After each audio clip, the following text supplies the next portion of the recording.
Washington, in for Shannon tonight. We begin with live Fox team coverage. Trace Gallagher looking at what will happen if the president declares a national emergency. David Spunt examining what the Democrats are planning for Michael Cohen. But let's kick it off tonight with Kristen Fisher on the latest from the White House and Congress, where bipartisan talks to try to get the government open and build the wall fell apart. That may have opened the door to this more dramatic action from the president. Good evening, Kristen. Good evening, Ed. And you know that these negotiations are not going well when Senator Lindsey Graham says that he's never been more depressed about finding a way out of this shutdown. That's a direct quote. Up until the early afternoon, he was hopeful that this grand bargain he's been working on might do the trick. But then President Trump killed it. Now Graham has given up on finding a congressional solution and is urging President Trump to go ahead and declare a national emergency at the border. I always said it would be the last resort. We're there. There's no pathway forward that I can see, so the president believes he has this power. Seems to me the only way left is for him to exercise that authority. I don't see any action in the Congress. But Democratic Congressman Chris Coons is calling that unwise advice. I think for the president to use emergency powers and our armed forces to construct a border wall is not a good precedent to set. And I suspect if the president listens to that advice, he'll end up in court fairly quickly, and I suspect he won't be successful. But President Trump remains convinced that he does have the legal authority to declare a national emergency. The White House counsel's office has been looking into it for several days now. Administration officials have been trying to build the case for it all week. And then tonight, President Trump said this as he was finishing up his tour of the border. He said, quote, "We have the absolute right to declare a national emergency, and this is security stuff. This is a national emergency." He went on to say, quote, "If we don't make a deal with Congress, most likely I will do that. I would actually say I would. I can't imagine any reason why not, because I'm allowed to do it. The law is 100% on my side," end quote. So the big question now is, if President Trump does declare a national emergency, where would the money come from to build this wall or barrier? On this trip to the border, President Trump brought the commanding general of the Army Corps of Engineers with him, and the White House press secretary has now confirmed that the administration is asking him to find ways to fund it from the Army Corps of Engineers budget. That means that the money could come from a nearly $14 billion disaster relief fund, money that was meant to help California after its wildfires, and Texas, Florida, and Puerto Rico after the hurricanes. And already the Puerto Rican delegate to Congress is calling that possibility unacceptable. But what's unacceptable for the roughly 800,000 federal employees impacted by this shutdown is that tomorrow they'll miss their first paychecks, and that is going to really ramp up pressure on the president and Democrats exponentially, Ed. Both sides on the line tonight. Kristen Fisher, Indeed. Appreciate that report. Thank you. So what happens if the president declares a national emergency to build the border wall? Our correspondent Trace Gallagher is on the case for us tonight. Good evening, Trace. Good evening, Ed. Even though senior aides are cautioning President Trump that declaring a national emergency and using military budget funds to build the wall could have negative ramifications for the White House, the president says the declaration remains a top option. And by most accounts, it would immediately be challenged in court. But the more legal experts look into the fight over the border wall, the more they conclude the president could very well win. Even CNN's liberal legal analyst Jeffrey Toobin acknowledges the president's emergency powers are broad. Watch. As a purely legal matter, it is hard for me to imagine the courts finding a plaintiff with standing, that is, the plaintiff with the legal right to sue, to stop this at any, at any early point in the process. The Washington Post went a step further, saying lawyers who think an emergency declaration would be unconstitutional are also hard-pressed to say exactly who would stop the president. For example, the Supreme Court could, but that might not happen until after the wall was built. The Post also notes that presidents have been moving money around for years, and that a little-known code governing the military allows the defense secretary to undertake military construction projects in times of emergency. Others argue it would come down to the president's definition of emergency. The problem is the National Emergencies Act doesn't offer a definition. The most plausible legal challenge might come from someone who is actually harmed by the wall being built, meaning their property is taken through eminent domain. One woman whose land sits along the Rio Grande told the Associated Press she would not take $1 trillion for her land, and environmentalists also warn of how dangerous the wall would be to some species. Listen. Uncle Sam is going to impact that dramatically by eliminating all of these trees full of nests, eggs, baby birds, piling them up somewhere and burning them. In the end, Congress could also move to block an emergency declaration, but finding a veto-proof majority would be a very tall order indeed. Ed. Absolutely, Trace. Thank you for that report.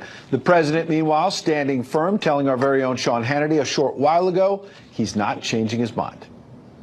Look, we're not going anywhere. We're not changing our mind because there's nothing to change your mind about. The wall works. It's not a question like, well, maybe it won't work. It'll work 100%. What we need the barrier. If we don't have a barrier, if we don't have a steel or concrete barrier, we're all wasting a lot of time. Joining me now, the Lieutenant Governor of Texas, Dan Patrick. He was on the border with the president today. Good evening, sir. We appreciate you coming in. Yes, Ed. Good to be with you. Let's start simply. What did you see up close? We can talk about this in TV studios. We can debate this in Congress, but you were actually at the border. What did you see? What do you want our viewers to know tonight? Well, Ed, I've been there many times, and I think it's great that the president was there today, and the testimony, in essence, he heard from those, including families who have lost loved ones to violence against their loved ones by illegal aliens, the economic impact. But when the president actually went close to the border and realized that, and people think this is a big river, the Rio Grande. It can be sometimes in raging waters and storms, but you can walk across it many times. Many of the families just walk across. You can throw a softball across many parts of it. And here's the deal. This is a national emergency. I'm not a lawyer, but I also have talked to many lawyers who believe the president has this power. I totally support this if Congress does not work with him, because it is a national emergency. It's a manufactured cover-up, Ed, by the Democrats that this isn't. When we apprehended 500,000 people on the border last year, we get 1 out of every 5, so another 2 million came in, plus the drugs, plus the violence. This is a national emergency. Well, real quick, on your point about it being a national emergency, I read the transcripts closely, not just of what you and the president and the senators there said, but one of the Border Patrol agents told the president that at that one stretch where he was on the southern border, they have arrested people from 41 countries. So when Democrats say it's just Honduras and Guatemala and people are not coming from the Middle East, they came from places like Pakistan, sir. Yeah, we track it every week. I can tell you, I haven't seen this week's report yet, but last week we we apprehended 24 people from China, from Brazil, all over the world, and we have documented, and it's now public, 15 people from countries of interest where terrorism is bred, and we know we have many more in classified documents. This is real. This is a national crisis. It's a humanitarian crisis, and this president is right. And we're with him all the way in Texas. We need the wall built. 2 quick questions, sir. The news of tonight. So first of all, this idea that the Army Corps of Engineers may use already appropriated money, billions of dollars in disaster relief funds, that could come out of money that not only was intended for Puerto Rico, but your state of Texas. Are you okay if people in Texas do not get some disaster money in order to help build the wall? Yes or no? We have good senators, and we have a great president. We'll get money for both. And I'm not concerned about that. He will take care of us on the hurricane relief, as will Senator Cornyn and Cruz, and we will get the money to build the wall. One quick fact, Ed, to put this in perspective. 4 or 5 miles from where the president was standing is the town of Reynosa. 1 million people. They haven't had a police force for 5 years because the drug cartels have threatened them all. It's gunfights in the streets every night. That's what's 4 miles away from American soil. We need a wall to keep the violence out, particularly in the Rio Grande Valley, where about half of the people who came in last year to America illegally. Last quick question. Legal standing. Will there be, there's a question about whether there'll be a legal challenge to the president declaring a national emergency and moving forward with Army Corps of Engineer funds, and to get legal standing, the people who are landowners in your state who are saying, as you just heard in Trace's report, we don't want a wall built. I won't sell my property for $1 trillion. What do you say to people, citizens of your state of Texas, who say, don't build the wall on my land? First of all, we had people there, landowners, who want the wall on their land. You're always going to find someone who's against eminent domain, whether you're building a road. Any time government tries to take land, someone's going to say, you can't take my land. We will offer a fair price. If it goes to court, it goes to court. But we have 1,200 miles. We already are ready to build 22 miles starting in February, and those have already been taken care of. All right. You're always going to have someone to object, Ed, but we will win in that case in the courts as well. And again, this is a national emergency. We have 25 to 30 million people here illegally, about 8 to 10% of our population. This is a national emergency, and the president is right. Lieutenant Governor, everyone was there, the majority supporting him today. Lieutenant Governor Dan Patrick giving us very direct answers. We appreciate you saying that. Yes, sir. And coming out tonight and making some news. Thank you, sir. Thank you. All right. Also breaking tonight, the president's former fixer, Michael Cohen, has agreed to testify in public before the House Oversight Committee, which is now run, of course, by Democrats. Our correspondent David Spunt is on the case tonight. Good evening, David. Hey, Ed. Good evening. Michael Cohen will head to the Capitol on February 7th. Now, he's been there before. He admitted to lying to members of Congress. Democrats now in control of the House are looking to shift the focus from the FBI and Justice Department directly to the president. Michael Cohen will head to Washington early next month, and late today he made it clear he's ready to appear before the House Oversight Committee. He said, quote, "I look forward to having the privilege of being afforded a platform with which to give a full and credible account of the events which have transpired." Now that Democrats have the House majority, they've invited Cohen to testify about a myriad of topics involving President Trump. Cohen is heading to prison in March for tax evasion, campaign finance violations, and lying to members of the House and Senate about a proposed Trump Tower project in Russia. House Oversight Committee Chair Elijah Cummings, who invited Cohen, downplayed the upcoming testimony to Fox News. Our first hearing is with regard to H.R. 1, and we'll also have a major hearing with regard to lowering prescription drugs. So we're going to be pretty busy. So the Cohen hearing is just one of three hearings that we've announced. Cummings' Republican counterpart on the committee, Jim Jordan, said in a statement, quote, "Chairman Cummings promised to pursue rigorous, responsible, fact-based oversight. However, the chairman's announcement today suggests he will be using the committee as a venue for political theater rather than legitimate oversight." The president on the U.S. border in Texas today was asked about Cohen's upcoming appearance. I'm not worried about it at all. But members in the majority brush off the word theater and promise cold, hard facts. It certainly opens a window that we haven't had the opportunity to hear from him. When you think about over the last 2 years, we've had very little oversight over this administration, so this is probably just the crack in the window that starts the process of real oversight. The president's personal attorney, Rudy Giuliani, told Fox News today Cohen is, quote, thoroughly discredited liar. Ed. All right, David, appreciate that report. Let's bring in the ranking Republican on the House Oversight Committee. You heard from him there, Congressman Jim Jordan. Congressman, appreciate you being here live. Be with you, Ed. So what's your direct reaction? First big hearing the Democrat Congress has, they bring in a convicted felon. I mean, think about this. This guy's going to prison in 2 months. First big hearing, and he's going to prison. Why?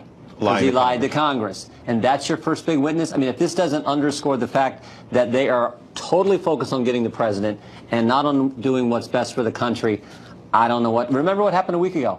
What's the first thing Brad Sherman, congressman from California, talked about? Articles of impeachment. Impeachment resolution. Yeah. Remember the statement from the person who hadn't even been on the job for 24 hours. Yeah. The terrible things she said about the president. So this just seems to be where they want to go. I think it's just shows they're not focused on what's best for the country. On the other hand, to be fair to Michael Cohen, what he says and what some of the lawmakers are saying is, look, he made a mistake. People make mistakes. He lied previously. He's trying to make amends now, Michael Cohen, and come to grips with his life and tell the truth. This happens to people. For a year and a half, we have tried to get to the bottom of what the FBI did when they took one party's opposition research document, dressed it all up, made it look like legitimate intelligence, took it to a secret court to get a warrant to spy on President Trump's campaign. And all these hearings, all these depositions we've had, we start to ask questions about that. Oh, can't answer. The FBI lawyer, the DOJ lawyer said, no, the person can't answer because it might get into Mueller's investigation. Right. And now, who are the Democrats bringing in? the star witness from the Mueller investigation. I mean, you would laugh if this wasn't so serious. So, right. Now, Elijah Cummings, I want to be fair, here's what he and other Democrats said today about how they insist they're not interfering with Mueller's probe. Watch. We're going to make sure that we do absolutely nothing to interfere with the Mueller investigation. That is very, very important to us. I don't want to make a representation on behalf of the special counsel. We will obviously be in consultation with the special counsel about his testimony before our committee. But we need to get a full accounting of what took place. It sounds like the key part of what Adam Schiff there said was, we will be in consultation with Mueller. Even Chairman Cummings' statement says we're in the process of talking to the special counsel. I mean, look, I said in these depositions, Mark Meadows, myself, Maga, a number of us said in these depositions, we would ask legitimate questions designed to get at the facts, not about them all. And they would say, no, they can't answer. So now you're going to have their star witness in an open hearing. I mean, look, I don't see how they get through that. The other thing that bothers me about this, too, is, you know who we need in front of the committee? You know who we need in for a hearing? Rod Rosenstein. 3.5 months ago, it's reported in all the mainstream press that Rod Rosenstein said to subordinates he was thinking about wearing a wire to record the president. Maybe invoke the 25th Amendment. And he kept saying, I can't testify, he doesn't have time, he's busy. But add to this fact, when we did have James Baker, former chief counsel at the FBI, we asked him about Rosenstein's statements and what he heard from people who were in that room. And James Baker, FBI chief counsel, said he thinks Rod Rosenstein was serious about those two statements. And we sent a letter yesterday to Mr. Cummings. We want Rod Rosenstein to come in. We haven't heard from him about that, but we got a big press release today about Michael Cohen, a convicted felon, coming into a committee. You got to give me a Congressman Jordan, we appreciate you coming in on short notice with some breaking news. Thank you very much. You bet. Thank you. Did CNN's Jim Acosta just accidentally prove that border walls actually work? Acosta is getting mocked across social media for a video. In his defense, Acosta is tweeting that if the barrier he reported on today works, maybe there's not a crisis as the president claims. Our panel's here to weigh in, fair and balanced. We'll give both sides. Plus, one lawmaker is giving back donations from Ed Buck. He's that Democratic donor whose apartment has been the scene of 2 untimely deaths. And later, are some top Democrats being anti-Catholic? That's been the charge for Republicans. But what's new tonight, a senior Democrat in the House is warning it looks that way. The intra-party Democratic war over religion and politics. Coming up. For the border barrier comes with some risks, according to Republican Senator Marco Rubio. Check out what he had to say today. Today, President Trump may use it to do something we support, but 8 years from now, we may have somebody else do it for something we do not. And somebody could say there's a national emergency out there on guns, and it could lead to some executive action without Congress being involved, or climate change, or anything else. Time now for tonight's Power Panel. Former Chief Counselor to the House Judiciary Democrats, Julian Epstein. The White House correspondent for the Daily Caller, Sagar Enjeti, and the former Deputy Assistant Secretary over there at the Department of Homeland Security, Lauren Claffey. Good to see you all tonight. Good to see you. Lauren, it seems like Marco Rubio made a fair point for Republicans. You were just working for Kirstjen Nielsen recently. This could boomerang on the White House. The president could get what he wants on the wall, but it could open up a can of worms. Yeah, absolutely. I think the president's going to have to be very specific if he's going to be using this act in order to declare a state of national emergency. Generally, this provision is used for things like, there's 30, I think, or over 30 that are in current existence right now. They're used for things like sanctions, countering foreign powers. Most recently, his administration did one around countering foreign actors for securing our election systems, right? So they're more broad and foreign policy, national defense oriented. This would be a unique use for this provision, and I agree with Rubio. I'm a little concerned that it might not be the best precedent to set, and also I'm not sure which statutes that he is going to actually use in order to make the case that he should have this power. Sagar, on the other hand, this is a president who has a political objective here, which is that he promised he was going to deliver on the wall. He's facing a recalcitrant Congress. Does he have to get it done one way or another? Increasingly, the White House looks at this and they say this is the only way that we can deliver on this promise if we're going to get it done in any time in this first term. With the Democrats that are in power, we've seen, I think, 3 or 4 different offers that the White House has given over to the Democratic leadership. They've said no to every single one. They have to face a choice of either keeping the government shut down for months and months and months, or pursuing, the national emergency and building the wall with military funds. Julian, as a Democrat, you can weigh in on that, but I also want to give you something something else, which is Senator Chris Murphy, a Democrat, tweeted this. Hey, Republicans, someday soon there will be a Democratic president. And once you open the national emergency bottle, the genie doesn't go back in. Bet you could bring a single-payer healthcare system faster, build one, than a wall with Mexico. Just saying. And all the strict constitutionalists, when Obama did the deferred action on DACA, they were all claiming that the president doesn't have that authority. So I think Republicans are in a fix. I think Lauren states the case quite well. It's not just Rubio that's saying, and a number of Republicans are saying that the president is on thin ice here. And I think the reason that he's doing it is, frankly, it's the weasel way out of this debate. I'm not sure it would be upheld in the courts, but he's losing the public debate here. He just lost a midterm election where he made immigration the primary issue. Polls are showing 15 to 20 points that he's losing this debate. Republicans are starting to crack on Capitol Hill. And a lot of people think this is just insincere politics. Republicans had the Congress for 2 years. They didn't appropriate a single dime for a wall or a border fence or anything else. He's now shifted his position to a steel fence or steel slats. But doesn't that show he's trying to meet them halfway? Well, I wanted to give you a chance to make your point. Democrats haven't moved an inch. They haven't offered him $1. He says, look, I'll do steel. I'll do whatever you want. I'll meet you halfway. I think there's two reasons, to be perfectly honest. One is Democrats smell blood in the water. They're winning this debate, and they know they're winning the debate, and they're not about to start conceding when the president has tried to rub this issue in their nose in the election and now. So he's politicized this issue when immigration shouldn't be political. We would all probably agree that border security is absolutely vital. We should have zero tolerance for illegal immigration. We're complete agreement on that. But the question on the wall, I mean, if you look at people like the Cato Institute and others, the leading Republican thinkers and conservative thinkers out here are saying the wall is going to solve a small part of the problem. You want to really go after this problem? Visa overstays, employer sanctions. Well, become an ally with Mexico, not an enemy. You know why? The president says he wants to do a whole bunch of things in Congress. And you're right, Republicans, when they ran the House, didn't do a lot of this stuff. Democrats blocked. Let me really quickly drop in, and I'll give everyone a chance to weigh in. Jim Acosta posted this video. He's a CNN White House correspondent who sparred with the president. He was trying to make the point that there's not a crisis, but he might have made an opposite point. Watch. And here are some of the steel slats that the president's been talking about right here. As you can see, yes, you can see through these slats to the other side of the U.S.-Mexico border. But as we're walking along here, we're not seeing any kind of imminent danger. There are no migrants trying to rush toward this fence here in the McAllen, Texas area. As a matter of fact, there are some other businesses behind me along this highway. There's a gas station, Burger King, and so on. But no sign of the national emergency that the president has been talking about. As a matter of fact, it's pretty tranquil down here. The president himself trolled Acosta a little while ago on Twitter, Lauren, because he's saying, well, wait a second, isn't it tranquil, as he says, because there's a fence there? Yeah, I have a couple points on this. First, everyone seems so confused why we would want a see-through barrier, and that is because you want to be able to see the people across. I mean, a lot of the times, of a concrete wall... So Border Patrol knows what's on the other side. They're not throwing grenades. If somebody's throwing something or they're ramming the wall or what have you, they want to be able to see. That is a direct request from Border Patrol. So one, that myth.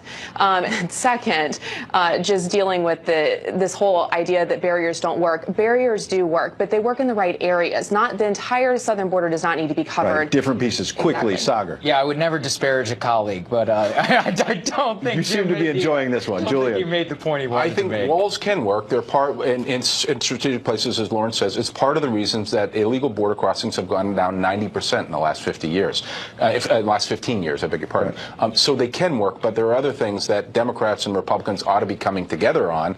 Like I said, visa overstays. Who would have thought Jim Acosta may bring everyone? Jim Acosta may help the president bring everyone together. That's a great way for us to end the panel. Julian, Sagar, and Lauren, appreciate coming in. Thanks, Ed. Democratic lawmakers are facing calls of hypocrisy over the issue we were just talking about, the border wall. We're digging into their evolving position tonight. Plus, a very special parent is coming up. His name is Don Rosenberg. His son, tragically killed by an illegal immigrant. We'll get the perspective of a man now on a mission to hold lawmakers' feet to the fire so that his son's memory will never be forgotten. Of a partial government shutdown. Many Democrats are facing calls of hypocrisy, though, for opposing a border wall or barrier that they once supported, at least before President Trump was in office. Our correspondent Peter Ducey takes a look at what you might call an evolving position from Capitol Hill. 2 years before being elected president, a politician still shaping his future platform warned about the dangers of a porous border. Think it could only be Donald Trump? Think again. It was Barack Obama. The bill before us will certainly do some good. It will authorize some badly needed funding for better fences and better security along our borders. The next standard bearer for the Democratic Party even bragged about border barriers. Look, I voted numerous times when I was a senator to spend money to build a barrier. The top Democrat in the Senate right now, trying to negotiate out of a shutdown, once said that progress looks like 630 miles of border fence that create a significant barrier to illegal immigration. A lot's changed. Democrats believe a border wall is an obtuse public policy. In 2006, prominent Democrats like Schumer and Clinton and Obama voted for 2 layers of reinforced fencing in the Secure Fence Act. And in 2013, all Senate Democrats voted for a bill including 700 miles of fencing and technology. What changed for you between back in 2013 when all the Democrats supported a measure that had 700 miles of border barrier? What was the rest of that? What was 2013? Massive, comprehensive, broad immigration reform. Independent Angus King voted for it too, but today wants more details. I want to know what's actually being proposed. How many miles, location, eminent domain, non-eminent domain. Democratic Senator Bob Casey, another yes in 2013, says one thing can get Democrats willing to back a beefed up border. We should have lots of discussions about border security. You got to open up the government first. Part of the reason the Senate couldn't pass the bill with border wall money in it at the end of the last Congress, they couldn't convince any Democrats to vote yes, even though out of all the Democrats and independents that voted 5 years ago for hundreds of miles of new border barrier, 34 of them still work here. Ed? Thanks, Peter. The president sending a message today to federal workers who won't receive their paychecks. Responding to a shouted question from a reporter, he basically said there are some other people interested in this debate who are suffering actually a lot more pain. You know who has more human pain? The parents of people who had children killed by an illegal immigrant that should have never been in the country. You know who has more human pain? The husband that lost the wife, or the wife that lost the husband to an illegal immigrant that came in 5 or 6 times that shouldn't be here. That's the human pain. Let's bring in the co-founder of a group called Fight Sanctuary States, Don Rosenberg. His son was killed in a hit and run by an illegal immigrant. Don, good evening. We've spoken before, and we don't want to minimize that government workers may be suffering financially. But as you know better than I do, losing a paycheck is nothing compared to what you lost, sir.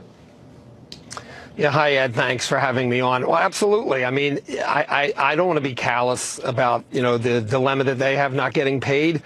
But in a couple of weeks, they'll have their money. I'll never have my child. And neither will anybody else who's lost anybody. So you can't even put the two in the same, you can't compare the two at all. Now, we go back and forth in these political debates on that very point. You just heard Peter Ducey lay out, Barack Obama was for a barrier, then all of a sudden maybe not so much. Same with all these Democratic senators now that Donald Trump has been elected. There's these political games going on. But you as a father who lost a son, it's not just watching a debate. It has to get you in the gut. What goes through your mind when you watch those sound bites from years ago where they swore they were for a barrier? Well, I'll tell you, yesterday was my son's 34th birthday, or should I say would have been. Mm-hmm. And, I spent a good part of the day, we would watch the president speak the night before, and then I was watching a lot. And I usually handle this, I think, pretty well. I was a wreck yesterday because listening to these people and watching, I'll tell you, I was watching a lot of MSNBC because I wanted to see how they handled it. And you've got people laughing and mocking that when he was talking about how, people have been murdered and had their heads cut off. And maybe that went a little bit too far. But I'm watching some of the panelists and they're laughing and mocking me. And not just me, but of course everybody who's lost somebody. So it's just outrageous. It's mind-numbing. It is. Who knows? It's outrageous. Who knows what to thought. It's a gut punch, I'm sure, to you. And the Speaker of the House, Nancy Pelosi, said something to the effect, well, these are anecdotes, essentially like data points. These deaths of your son and others. And there's something else that Democrats have been saying. They've been saying that this is not a real crisis. I quickly want to play what they're saying about whether it's a crisis or not and get your reaction. He manufactures crises like immigrants seeking legal refuge on our borders. This president just used the backdrop of the Oval Office to manufacture a crisis, stoke fear, and divert attention from the turmoil in his administration. No crisis exists, and anyone making the argument is most likely guilty of fear-mongering and willfully misleading the American people. The president's manufactured crisis reaches into the lives of millions of Americans. It threatens services and benefits they need to stay healthy and secure. It robs hardworking Americans of their paychecks. Don, they're saying this is not a real crisis. This has been a crisis since President Reagan signed Mazzoli-Simpson Act, or Simpson-Mazzoli Act. It's just nobody has cared to do anything about it. Since that time, you've probably had over 50,000 deaths, a couple 100,000 rapes, literally millions of crimes, about $2 trillion taken out of, Americans' pockets, and they're saying it's not a crisis. Yet when those 2 children died, which was a horrible thing, that was a crisis. So, it's really shameful. I don't know what else. I don't know how to describe what it is. I would just like to be able to talk to some of those people in person, but of course they don't have the guts to talk to me. They refuse every time. Don, and Don, you've made your point loud and clear, and we grieve with you, especially as you mentioned, it would have been your son's 34th birthday yesterday. We're very sorry for your loss, but we appreciate you coming in to make sure that his legacy, his memory lives on.